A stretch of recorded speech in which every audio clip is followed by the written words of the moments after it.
produção independente. Todo conteúdo veiculado é de inteira responsabilidade de seus produtores e idealizadores.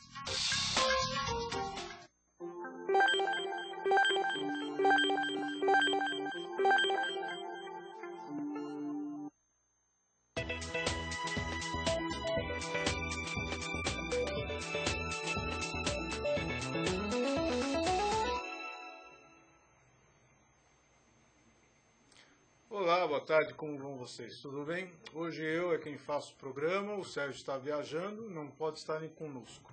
Então, quem vai apresentar sou eu. Senhores, a nossa entrevista de hoje é com um médico especialista em tráfego, em medicina de tráfego e medicina do trabalho. Ele é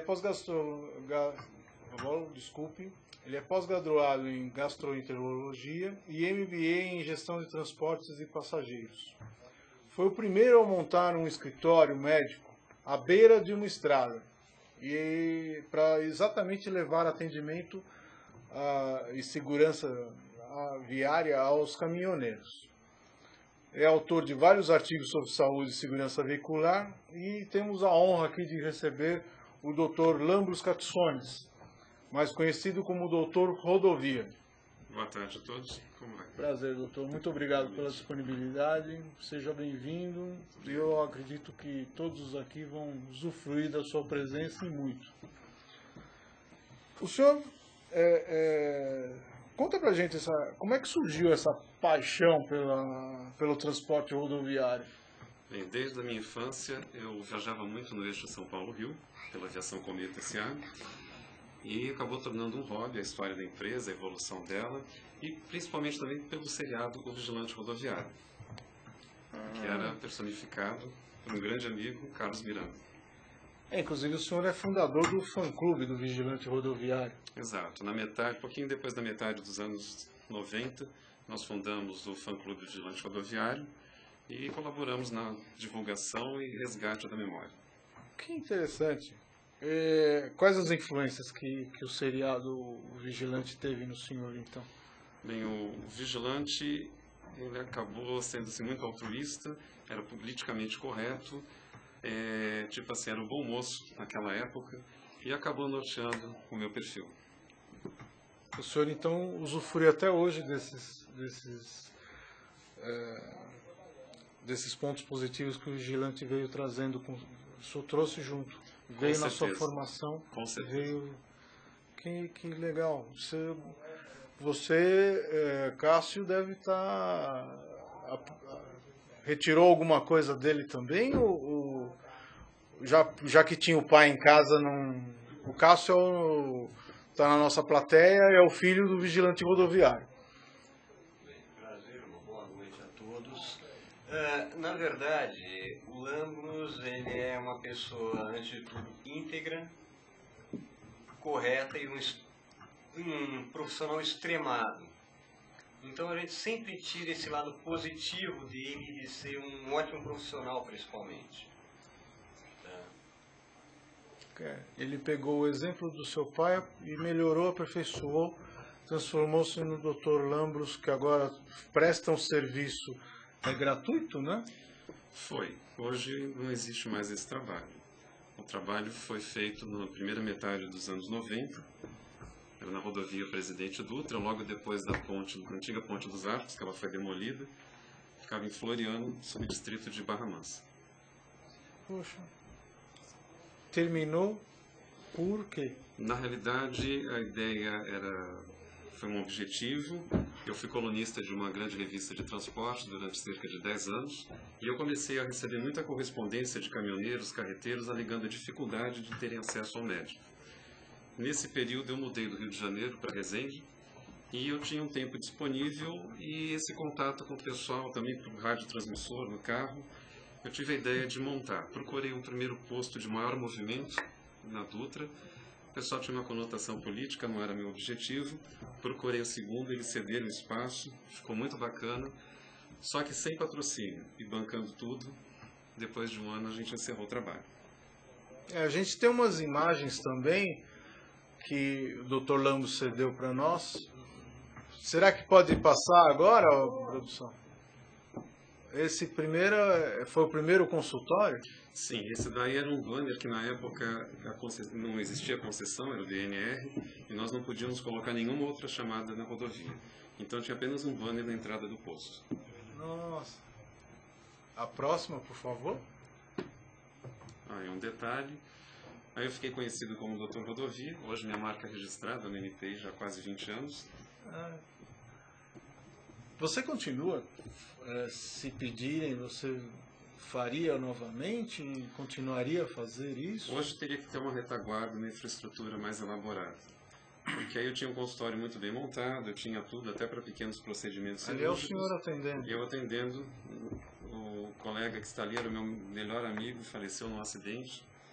E nessa época eu era o único especialista em medicina de tráfego de todo o estado do Rio de Janeiro. Nossa. Essa época era quando, mais ou menos? Foi o período de 94, 95. Mas eu já era conhecido desde 93. Aquelas associações de medicina medicina de trânsito, não existiam então naquela época? Na realidade, a especialidade de medicina de tráfego ela foi reconhecida no Brasil em 1994. E teve um congresso internacional, foi o 13º Congresso Internacional de Acidentes em Medicina de Tráfego, e eu prestei a prova e me tornei o primeiro especialista em medicina de tráfego do Rio de Janeiro e único durante 4 anos. O seu esteto era com um pneuzinho. Esse daí, na realidade, é a adesivagem da carreta. Já foi um trabalho feito depois, isso já em 2003. Pela Goodyear. Isso, foi uma parceria da revista que eu escrevia com a fabricante de pneus. E o consultório, o Goodyear tinha as instalações já dentro do caminhão. O senhor tinha o motorista ou o senhor é que... Ali, naquela parte que mostrou, era o consultório. Uhum. Aquela parte de baixo era toda frigorífica, material de primeiríssima linha. Então nós ficávamos 2, 3 dias num determinado posto de rodovia, depois migrávamos para outro. E a carreta, nesse trabalho, ela percorreu a região sudeste e sul. Eu fiz o atendimento entre São Paulo e Rio, e nas demais cidades eu não pude, em função do trabalho. Na época eu era médico da Aviação Cometa. Aí era a sala de espera? Aí a sala de espera dentro da carreta. Que legal. Tá bem montadinho Sim. essa carreta. Naquela época já tínhamos data show, tínhamos tudo. Ah, já? Poxa, a coisa tava bem apurada, então. Aí seria a sala de aula. Aí era... Aí já com o laptop com data show, onde eles faziam apresentações sobre técnicas de pneus, instruções para os motoristas, para os caminhoneiros. Uhum. Quer dizer, só tinha sala de aula também. Na realidade, quem utilizava a sala de aula era um dos patrocinadores da carreta. Da carreta. Existe mais alguma produção? Próxima, por favor. Essa foto foi tirada durante um atendimento. Próxima. Aí já foi o segundo trabalho onde a carreta recebeu uma nova adesivagem. Isso foi em 2008. Eu fiquei 15 dias dentro das usinas de álcool, usinas de cana, e onde nós atendíamos aí já não os caminhoneiros de fora, mas sim a população das próprias usinas. Sucroalgodoeiros. Isso. E o Dodge? Foi outra paixão. Os automóveis da Chrysler da década de 60 e 70. Esse em especial, o primeiro que passou, é o Dodge Charger RT, 72, na minha opinião, um dos mais bonitos. Esse é um dos meus carros, o Dodge Polara 78, meu primeiro automóvel, hoje com mais de 500 mil quilômetros. Nossa! E no final dos anos 90, eu e um grupo de amigos fundamos o Chrysler Clube do Brasil e fazemos eventos, e hoje participamos também do almoço dos veteranos da Chrysler, que foram os ex-funcionários da Chrysler. Até hoje o senhor se encontra? Sim, 2 vezes ao ano. E esse foi eu também fundei o fã-clube da Aviação Cometa, e essa viagem aconteceu em 2004. Esse foi o último Flecha Azul fabricado pela CMA, e nós fizemos um passeio de São Paulo até Itatiaia, uma parada em Roseira, depois retornamos. Aquele era o logotipo do clube, Esse é o Chrysler logotipo Clube. do nosso clube. Tem mais algum? Esse daí é o ônibus mais fantástico que já existiu. PD 4104, americano. Por que Ele rodou na fantástico? linha São Paulo-Rio de 1954 até 73. Ele 54 naquela a época... 73? Isso, 20 Caramba! anos. Já tinha suspensão a ar, dianteira e traseira, vidro Ray-Ban, calefação, ar-condicionado, tudo que vocês imaginarem que tem hoje, ele já tinha. Ele era uma inovação na época. Com certeza. E até hoje coloca muito carro no bolso. E esse é o Cinca carro Chambord do nosso querido vigilante rodoviário. Aham. Esse carro eu me lembro até hoje. Meus pais tinham uma televisão PB e eu lembro de ter visto uns 4 ou 5 episódios do Vigilante Rodoviário. Aqui nós temos um outro link, porque a Cinca foi comprada pela Chrysler. Aí é que começou a paixão pela Chrysler, por causa do vigilante rodoviário. Por causa do também. Vigilante Rodoviário, você começou. E aí o encontro do Aí foi Vigilante um Rodoviário encontro que com o nós senhor. tivemos no Pacaembu. No dia do aniversário dele, com certeza. Poxa. Legal, obrigado, produção. O Glaucio, você tem alguma coisa a dizer? Temos já duas perguntas de internauta aqui. O Flá 273 pergunta qual foi o caso mais interessante que aconteceu com o Dr. Lama? Em termos de rodovia, no dia de inauguração do posto, nós atendemos um carreteiro que chegou embriagado, tinha problema neurológico, suspendeu a medicação por conta, sem orientação médica, recusou atendimento. Ele alegou que tomava em média 2 litros de bebida alcoólica por dia e seguiu viagem. Tem uma outra pergunta do paulistano, perguntando o que você acha dos caminhoneiros que dirigem sob efeito de drogas. Nós temos que levar em conta que não são só os caminhoneiros, os motoristas de ônibus rodoviário também. O que acontece é que muitas empresas exigem uma sobrecarga de trabalho desumana. Tem muitos motoristas dirigindo 18, 20 horas por dia, todos os dias. E esse pessoal, obviamente, que não aguenta essa carga horária, acaba fazendo uso dos rebites ou arrebites. As duas formas estão corretas. Que nada mais são do que anorexígenos, cujo um dos efeitos colaterais é a insônia. Tem alguma forma de você retirar essa cobrança da empresa? Existe algum jeito de anular essa cobrança da empresa? Eu vou acabar fazendo uma analogia com a aviação Cometa da gestão de Tito Macioli, onde lá tudo funcionava maravilhosamente bem. Lá um motorista dirigia no máximo 8 horas por dia. Se houvesse algum acidente que atrasasse a viagem, no dia seguinte ele não dirigia, ele voltava como passageiro e permanecia em casa. Hoje em dia não, a ganância pelo lucro a qualquer custo é um dos principais fatores causadores de acidentes. No passado era um pouco diferente, ou muito diferente. O lucro era uma consequência da excelência dos serviços prestados, e hoje não. Hoje, dinheiro, dinheiro, dinheiro. Então, quem sabe a multa, não só para o condutor, mas também para a empresa, possa ser interessante. E houve uma desvalorização muito grande do motorista em si. Na década de 60 e 70, ser motorista da aviação Cometa era o máximo que o motorista podia atingir em termos de carreira. Eles chegavam a ter um salário de 10 salários mínimos. Hoje, o salário de motorista gira em torno de R$ 1.200, R$ 1.500. Então é muita responsabilidade para pouco valor agregado em termos financeiros. Com isso, houve uma redução de pessoas interessadas em trabalhar como motorista. Nós tivemos uma perda muito grande de mão de obra especializada e começaram a aliviar, facilitar a ascensão dessas pessoas, porque aquelas pessoas estão se submetendo a trabalhar debaixo de uma grande carga horária com baixa remuneração. No passado, os motoristas da Cometa eram tidos como verdadeiros comandantes. Hoje, tem empresário de aviação que fala que comandante de avião é motorista de avião. Inversão de valores.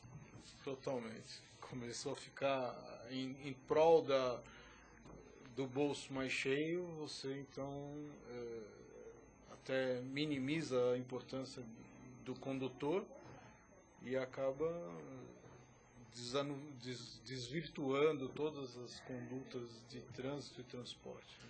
Né? É uma coisa um pouco incoerente, né? Uma empresa investe muito dinheiro num veículo moderno, com ar-condicionado, geladeira, etc. e tal, mas não investe no homem. Nem e é o responsável pela condução daquele veículo e das 46 vidas em média que estão a bordo. Pô, nem sequer em treinamento, né? Faz que nem o treinamento é bem dado atualmente. Hoje em dia é um treinamento acelerado. Tá bom. Que triste. Pode melhorar. Basta querer. Pode, basta ter vergonha na cara. Está tendo agora uma legislação mais pesada em cima das companhias aéreas. Deveria começar a ter uma legislação, principalmente sobre a parte trabalhista nas companhias rodoviárias, né? Para evitar esse tipo de coisa que vem acontecendo. Que é um risco para todos, para toda a população. O risco só se torna, de fato, punível a hora que você tem um acidente. Eu acho que se você começar a multar, não só o condutor, mas também a empresa de transporte, é possível que comece a ter uma solução um pouco melhor. Porque se eles só multam o condutor, eles não multam a empresa. Então a empresa, na verdade, ela está curtindo uma boa fase, não? Ela não tem problema com nada, a não ser que o... Fala, Chamas. Eu queria aproveitar e colocar, desde a época que o Brasil começou, na década de 50, a entrar... Alberto Chamas, prazer, né? Estar aqui, ser educado, e me apresentar, da Rádio Trianon, temos um programa lá domingo de manhã de esportes.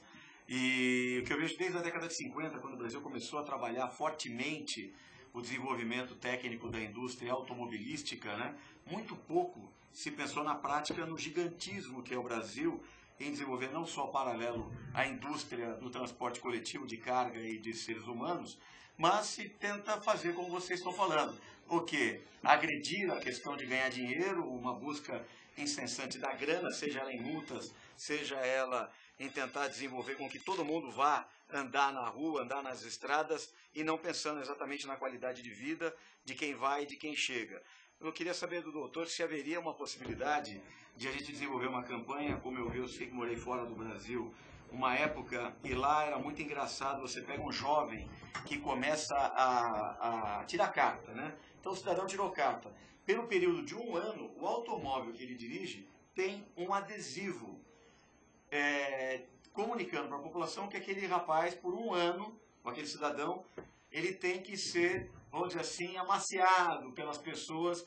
Você vê um carro na frente, respeita o camarada lá que ele está aprendendo a dirigir. Se nós tivéssemos uma placa obrigatória, uma empresa de transporte de carga ou de seres humanos como a Cometa e outras, levou uma infração, ser obrigado a ter no caminhão e no ônibus uma placa. Esta empresa foi multada por excesso de velocidade ou porque não cumpriu a lei. Obrigado a colocar ali. Então, na hora que eu vou comprar uma passagem interestadual, intermunicipal, na Cometa, na Itapemirim ou em qualquer outra companhia, está lá uma placa avisando a comunidade que aquela empresa foi autuada. Você quer viajar nela ou não, o problema é seu. A partir desse momento, a cobrança da comunidade, do Ministério Público com a população, eu acredito que começa a mudar. Porque basta uma multa, não muda nada. Você multa no Brasil todas as empresas que poluem, a empresa, eu sou multado no trânsito, daí eu guardo aquela multa e não muda nada. Eu pago, muitas vezes não paga, recorre, e aquilo continua mesmo. Eu queria saber se essa forma de chamar a atenção,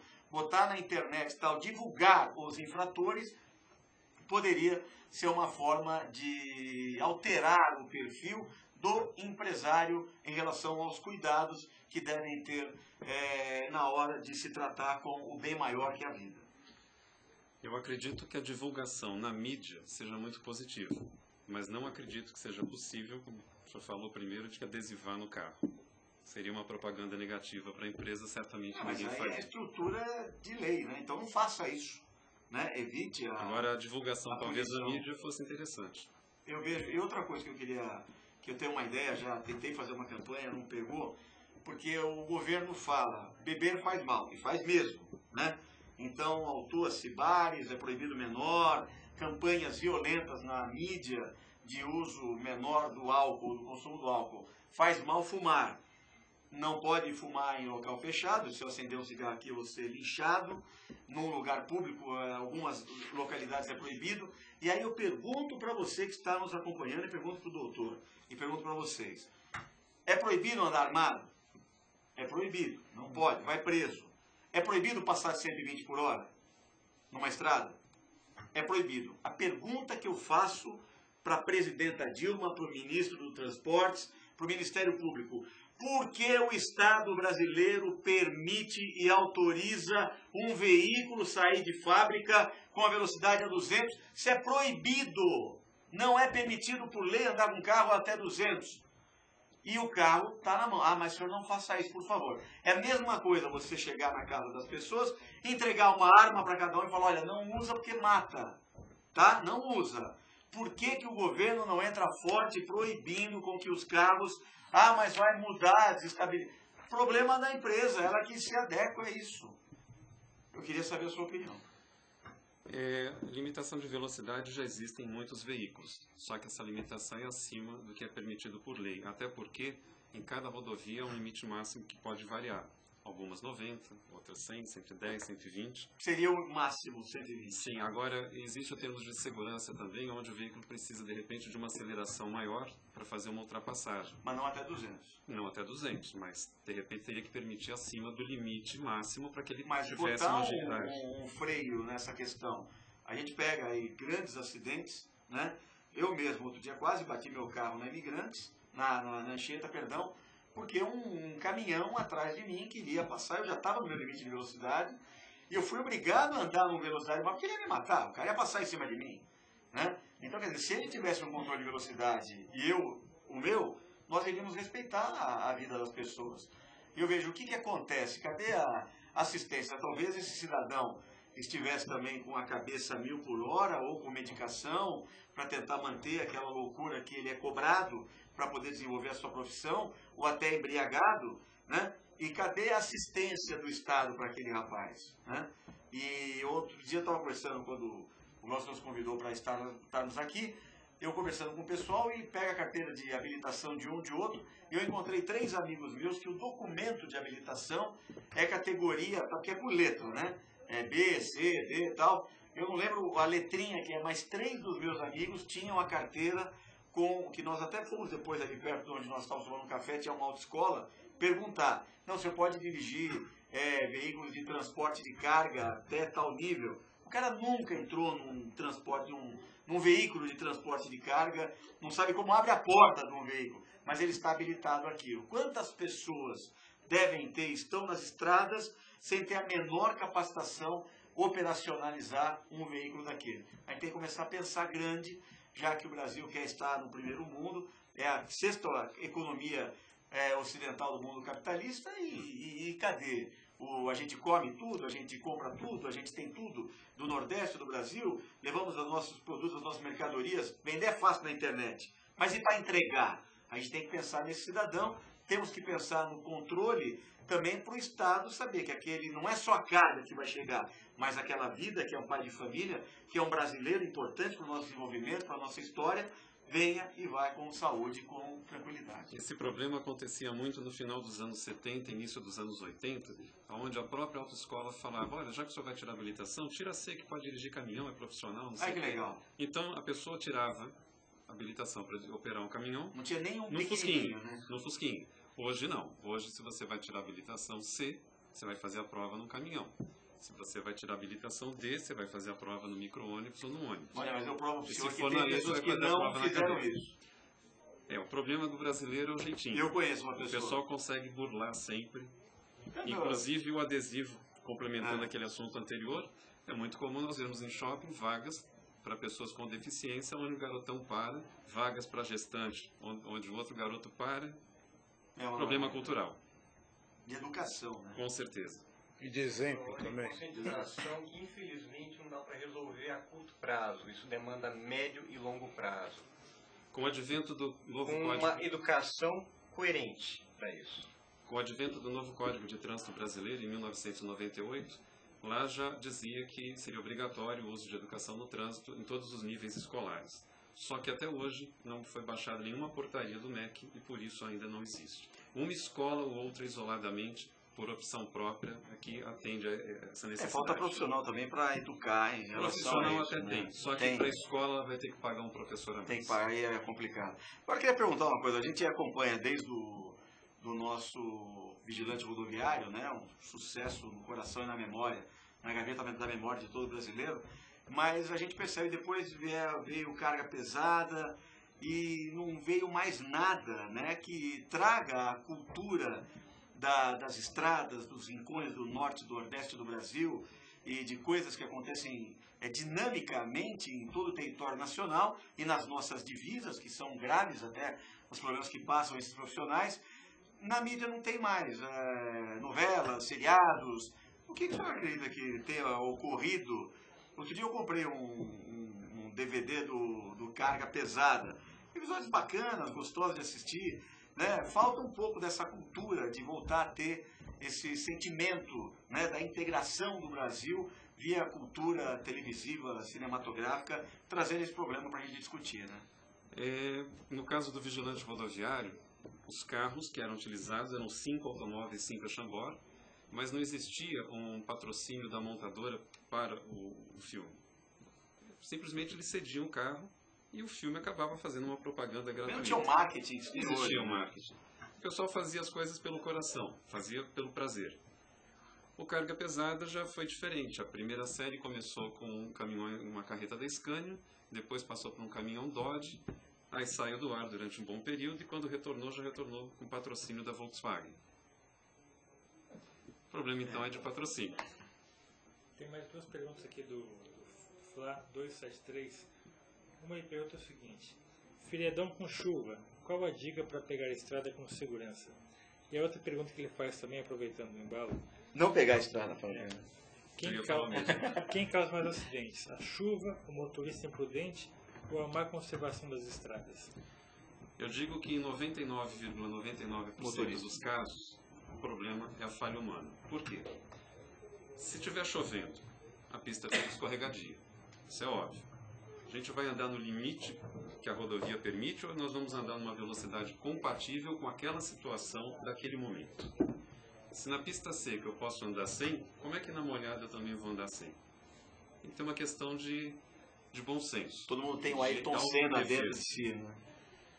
Outra coisa, o veículo, por que ele fica em mau estado de conservação, em mau funcionamento? Porque o homem que está operando essa máquina não faz a manutenção adequada. Seja por desconhecimento, seja por economia, seja lá qual for o motivo. Mas os acidentes acontecem, via de regra, por uma falha humana. Seja do motorista, seja porque ele não fez a manutenção em seu veículo, seja porque algum carro saiu com erro de projeto e a montadora nunca corrigiu, e assim por diante. Ou até mesmo engenharia na construção de rodovias, onde nós temos às vezes curvas com inclinação errada. Como temos hoje na Carvalho Pinto, uma curva já perto de Taubaté, onde a inclinação da curva, a tangente te joga junto com a centrífuga para fora. Que beleza. Negativo.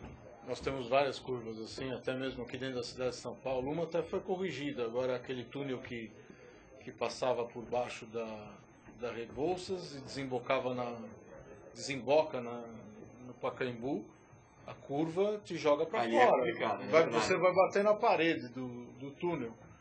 Tem uma outra curva que também foi corrigida, que era do viaduto Bandeirantes, que você entrava no Ari Torres, nem caminhão conseguia, por mais devagar que fosse, ele não conseguia passar, ele tombava. O Rodoanel parece que tem um problema assim também. O entrada do Rodoanel também tem vários um monte de curva assim. Aliás, parece que alguns engenheiros nossos não cursaram faculdade de engenharia, ou então eles fizeram por correspondência, porque não é um absurdo aquilo ali. Não dá para entender. Agora, para perguntar uma coisa, doutor, às vezes a gente vê muitos caminhões entrando naquele espaço, balança obrigatória e tal, e vê vários acidentes, né, com motivo excesso de carga. Recentemente tivemos um grave acidente que houve até vítimas fatais, né? Como é que a gente pode mudar isso? Porque se o caminhão estava com excesso de peso, ele passou pela balança, como é que ele foi ter um acidente a alguns quilômetros de distância? É complicado, tem que ver se esse excesso de peso não foi colocado no veículo entre as balanças, ou de repente na sorte ele passou direto, não foi fiscalizado, porque muitas vezes a balança não está funcionando, não está operando. Existe o suborno também. Que beleza. Na realidade existem poucas balanças no Brasil funcionando. A maior parte delas é só decorativa. E a fiscalização é feita por amostragem. O que acontece hoje em dia é que o frete é muito barato. Para se aumentar o ganho, o pessoal aumenta o volume de carga, ultrapassa o limite de peso, o sistema de frenagem dos caminhões fica incompatível e aí sim, por deficiência de freios, vai acrescentar também mais um índice para acidentes rodoviários. Ou urbanos também. Voltando um pouquinho aqui mais à nossa parte da área de saúde aqui. O senhor tem alguma estimativa do número de acidentes que foram provocados por problemas de saúde dentro dos caminhoneiros? Foram feitas algumas iniciativas nisso, né? Eu acho que a Shell fez uma iniciativa assim. Se eu não me engano, a Petrobras deu continuidade a isso e o Ministério dos Transportes estava projetando alguma coisa parecida. Mas eu não sei como é que deu, que fim deu isso. Eu sei que acabou, né? Não tem mais, mas... Morreram todos. A estatística no nosso país é uma coisa muito falha, porque existem muitas subnotificações. Houve época em que, na Dersa, quando operava, na época, a rodovia dos trabalhadores, não existia óbito na pista. Pegava-se o morto, colocava-se dentro da ambulância e levava para o hospital. Então o óbito era constatado no hospital, não era na pista. Então, tem vários lugares, né? Isso foi decorrente de um atropelamento de um estudante de medicina no momento que um colega nosso estava fazendo um trabalho, levando alunos para campo, e para minimizar esse risco, resolveram agir dessa forma. Então era a única rodovia do mundo onde ninguém morria. Uma beleza, é um milagre. Né? Fatal. O senhor atendeu no seu consultório uma maioria de caminhoneiros? Sim, cerca de 62% eram caminhoneiros. O restante era polícia rodoviária, funcionários do posto, população ao redor, motoristas de carros de passeio. E atendia tudo, doutor? Atendia tudo, mas o Clínica geral. atendimento ele era apenas de terça e quinta, no horário noturno, que era o horário onde a maioria dos caminhoneiros paravam. Como o posto onde eu montei o consultório tinha um grande pátio, o volume de caminhões parados à noite era maior. Então eu tive que otimizar o horário de atendimento à noite em função de ter um público maior para ser atendido. E hoje a gente vê a mulher ocupando espaço na sociedade, né? Aqui uma mulher para nos representar também.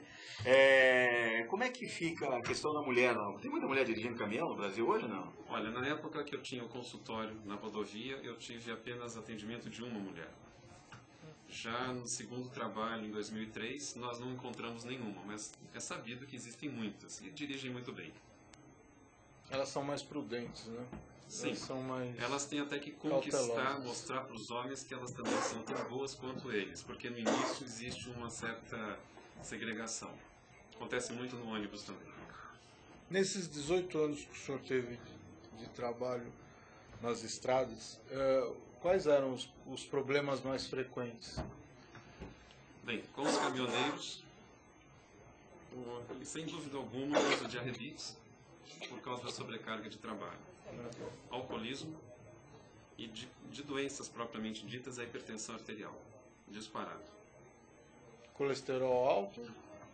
Isso a gente não tinha como mensurar naquele momento, mas pelo tipo de alimentação que essa população tem, geralmente está fora dos limites. Também leva? Muito pouco. Mais problemas de coluna por causa do número de horas de permanência sentado. Bancos, muitas vezes, um absurdo que eu cheguei a ver, o motorista estava dirigindo um caminhão mais antigo, ele tirou as duas poltronas e colocou um sofá-cama para poder dormir na boleia, na cabine do caminhão quando parava. Vocês imaginem a ergonomia de um sofá-cama para se dirigir, não é totalmente incompatível. Você tem, falando nisso, alguma dica de alongamento, de alguma coisa assim, para quem vai pegar muito estrada, que é bom preparar um pouco o corpo antes, né?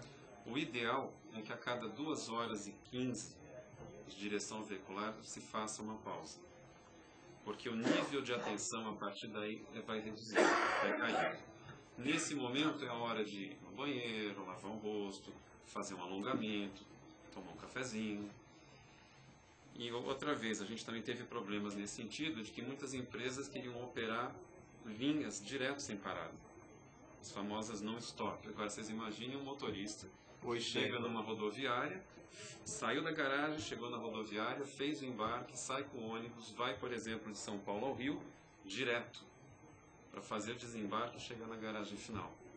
Um pouquinho fora da real. Muitas empresas chegaram a ser autuadas por isso, mas ainda acontece. Nossa. Tem um comentário aqui do Fla 273 dizendo: Doutor Rodovio precisa voltar ao programa porque o tema é muito interessante.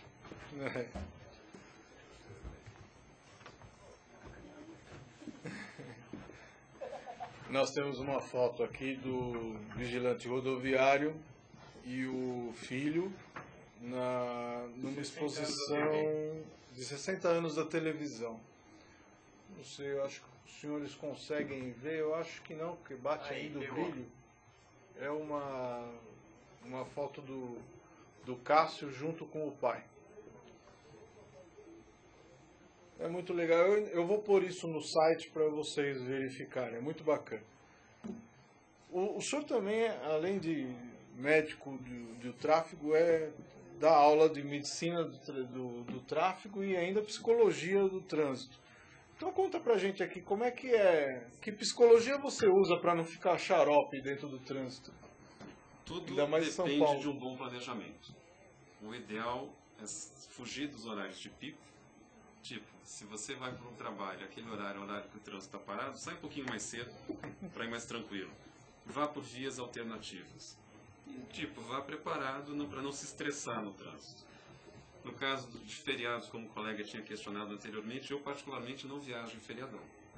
Eu prefiro viajar no final de semana comum, onde eu vou fazer a viagem de uma forma mais segura, com menor tempo expendido nesse deslocamento. Porque o que acontece? Chega o feriadão, todo mundo resolve ir, geralmente para o mesmo lugar. Aí você leva 6, 8 horas para chegar no litoral. Será que vale a pena? Fora o cansaço, você ainda tem os chatos que não se aguentam atrás do volante, né? Tem gente que chega a esmurrar o volante. Eu já vi isso. E pior ainda, quando o tempo está chuvoso, como essa semana. As pistas ficam escorregadias, as pessoas não aumentam a distância do veículo e acabam favorecendo engavetamentos e assim por diante.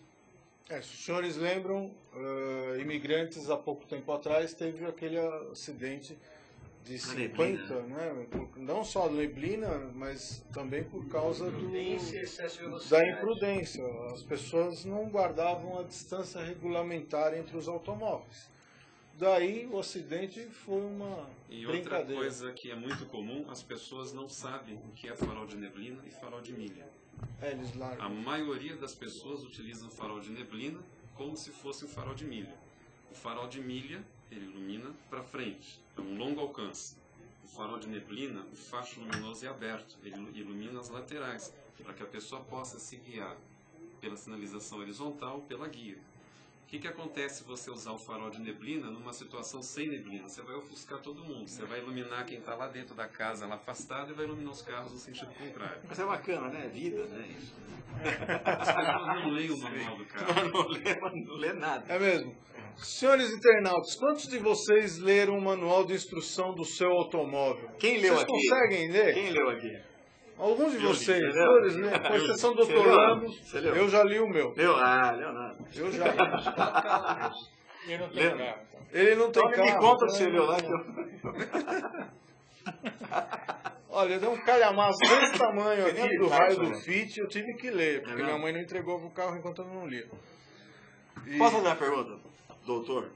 Hoje a questão do ciclista no trânsito é um passeio, todo mundo fala para trabalhar e tudo mais.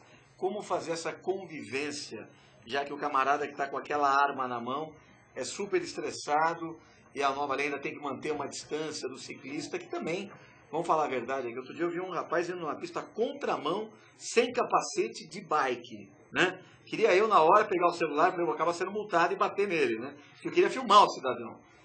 Como é que vai ser essa convivência, já que a tendência, até por política, a prefeitura está ampliando aí, botando bicicleta em tudo quanto é lugar, não sei onde é que nós vamos parar. Eu vejo que as pessoas não respeitam e o próprio ciclista ainda não aprendeu, na minha opinião, a respeitar a magrela dele. O ideal é que fosse como em Copenhague, onde você tem uma faixa para ciclistas, uma faixa para motociclistas, faixa para automóveis. Aonde, seu Brasil? Fosse igual aquele? Copenhague. Belisca ele, acorda ele, por favor. Eu estive lá em 93. Acorda aí. Realmente, Você fala isso aqui, vai todo mundo comer doce, né? Fica tudo ciclista gordo. agora aqui, nós precisamos de mais ciclovias e, por exemplo, a Avenida Paulista é muito difícil a bicicleta dividir com ônibus. Não tem como. Né? Até porque muitas ruas ali você tem que fazer conversão à direita. Aí a bicicleta não pode ficar encostada na guia, ela teria que vir entre a faixa do ônibus e a faixa do automóvel. É muito complicado. E não dá nem para andar na calçada, como já vi E várias nós temos vezes. um problema de educação, tanto do motorista do automóvel quanto do ônibus, Que é o mesmo, seja lá né? o que for, e do ciclista. E que muitas vezes é o mesmo. É o mesmo. Tem um filme do Pateta, da década de 50, que até hoje foi o melhor material que eu já vi didático em termos de direção veicular. A personalidade do Pateta, quando ele é um walker, um pedestre comum, e quando ele passa atrás do volante. O comportamento dele muda. É por aí. Nós já exibimos essa película não? aqui já. Aliás, é uma coisa que eu acho absurda, né, e super mal feita, essa campanha do uso da faixa, na minha opinião. Porque tem cidadão que não percebe que, para ele, transeunte, também existem regras. Né? Muitas vezes o sinal está fechado para quem vai atravessar, e porque ele acha que é o direito de preferência dele, ele sai andando, não importa o trânsito, a movimentação dos veículos. Né? Provoca acidente por causa Provoca disso. acidente, é um problema. Você tem que brecar de repente porque o cidadão resolveu. Hoje eu quase bati o carro com uma senhora. E eu buzinei, mostrei para ela o semáforo e ela fez assim, tipo dizendo, eu tenho a preferência, né? Então precisa desligar o semáforo pro pedestre. Meu, tem que respeitar o sinalzinho para você e óbvio que quando dá a condição, o motorista, óbvio, sem estado de loucura, dá preferência. Mas não é porque ele é pedestre que ele vai sair atravessando que nem um maluco. Não é isso não, estou errado. Com certeza. O senhor também é fundador do Chrysler Club, e aí tenho duas perguntas para o senhor. Você tem algum carro antigo da marca Chrysler, além daquele Polara? Tenho 4 no total. 4? 4 Polares. 4 Polaras? Isso. Pô, O Maverick era da Chrysler? Não, da não, Ford. Ford. Ford. Problema bem de cara. E E com esses trabalhos Beleza. que todos que você já fez, e alguns eu não vou conseguir citar porque está acabando o programa, como é que você consegue ainda ter tempo para atuar no clube? O clube, na realidade, é uma paixão, uma válvula de escape, é um lazer. Nós temos reuniões quinzenais e fazemos um evento de grande porte anual, que é o Mopar National. Esse ano será o 9º, no último final de semana de setembro. Até lá a gente pode divulgar. Oh, com certeza, a gente vai divulgar sim. E não só no programa, mas também no nosso site. Vai ser um prazer. Só mais um. Você... Lambros. Sei. Com relação a esse pessoal que anda com o carro parecendo uma caixa acústica ambulante, um som absurdamente alto, em relação à segurança do trânsito, qual é a sua posição? Eu acho que deveria ter um limite a ser respeitado. Com certeza. Isso não se enquadraria na mesma lei do celular? Porque você está tirando totalmente a atenção, você não consegue ouvir os dispositivos de emergência do outro carro, quer dizer, a buzina, porque o seu som está no máximo. E me permitam um comentário, eu não sei porquê, as pessoas que têm o hábito de andar com um som muito alto têm um paladar auditivo lamentável. Tem um pequeno comentário. Né? Mas aí não se Nunca enquadraria na mesma lei do vi um celular? cara ouvindo um Queen, né? O que me assusta é que Um tem Bud Bacharach pessoas- alto, nunca vi. Tem pessoas que gastam uma fábula para equipar o som do veículo, 20, 30, até mais. Tem campeonato, reais. inclusive, né? E detalhe, olhe para os pneus. Muitas vezes Aliás, careca. até complementando, hoje me parece que um juiz determinou uma punição para um rapaz que estava usando som alto, um morador da casa dele, que ele parou o carro alto, ele foi condenado hoje, o juiz deu uma condenação de 2 salários mínimos para a pessoa que entrou com processo, e 2 cestas básicas para quem entrou com processo, né, reclamando do som daquele rapaz, daquele veículo, e dois salários mínimos para uma entidade da cidade. Ele foi no interior de São Paulo, para uma entidade em benefício da surdez, contra a surdez e tal. Foi o primeiro processo desse segmento. Comigo. Última pergunta, não vou dar mais vez para vocês, tá? O senhor atua ainda como médico da Toyota, é isso? Perfeito. Me explica melhor, e ainda ministra aulas também? Eu sou médico da Toyota do Brasil, na planta de São Bernardo do Campo. Eu ministro aulas de medicina como professor convidado no curso de pós-graduação em medicina de tráfego na USP e como professor convidado do curso de psicologia de trânsito na Unixul. Mas as aulas são esporádicas, não são toda hora, infelizmente. Parabéns, doutor. Muito obrigado por ter vindo. A gente agradece muito a sua presença. Infelizmente, terminou. Desculpe para vocês também, mas Que beleza. nós não temos tanto tempo assim. Eu adoraria ter 2 horas ou mais, quem sabe. Mas a gente ainda chega lá. Eu agradeço a sua presença e acredito que para todos os internautas deve ter sido enriquecedor. Muito obrigado. Eu que agradeço. Eu tinha colocado um contato, se puderem colocar no ar. A produção consegue? Vai aparecer pelo blog, inclusive. Se alguém tiver alguma dúvida, fico à disposição. Mas diz pra gente o site e o telefone ou os dados de contato que a gente pode fazer, que ele vai colocar agora no... O ideal seria o e-mail, Sim, o meu nome completo, lambroscarções@yahoo.com. Uma molezinha, pessoal decorando. É Lambros. O Caxones é Vai voltar o K-A-T-S-O-N-I-S. e-mail. Se não voltar, vai voltar. Yahoo. E é Yahoo, galera. Dr. Lambros conhece muito. Infelizmente, só uma entrevista não vai dar. Nós vamos trazer ele de volta. Você vai ter a paciência, vai ter que aturar mais a gente um pouquinho. Será um prazer.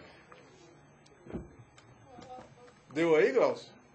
Beleza. Galera, boa noite para vocês. Um bom final de semana. Eu agradeço muito a presença do Cássio, do Chamas e o nosso incrível diretor de jornalismo, o Glaucio. E a nossa mulher aqui, E a nossa incrível Isabela. presente e futuro. Ana Beatriz.